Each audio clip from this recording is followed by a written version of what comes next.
How to use DoorDash app to order.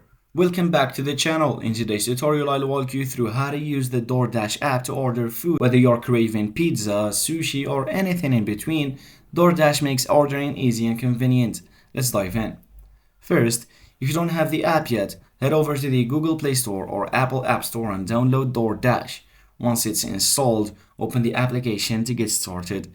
When you launch the app, you'll need to either create a new account or log in if you already have one. To create an account, enter your email address and set a password and follow the prompts to complete your profile. After logging in, the app will ask you for your delivery address.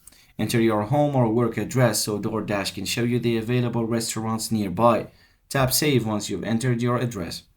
Now, you're ready to browse. The home screen will display a list of restaurants available for delivery in your area.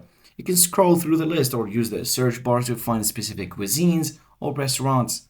When you find a restaurant you like, tap on it to view the menu, browse through the items and select what you want to order. Make sure to customize your items if needed, and then click Add to Order. Once you've added everything you want, tap on the shopping cart icon to review your order. Check that everything looks good, and if you're ready to proceed, tap Checkout. At checkout, you'll need to select your payment method. You can use a credit or debit card or any other payment options provided. Choose your delivery preferences and then tap Place Order. After placing your order, you can track its progress in real time. You'll receive notifications when your food is being prepared and when your driver is on the way to deliver it. You can even see the driver's location on the map.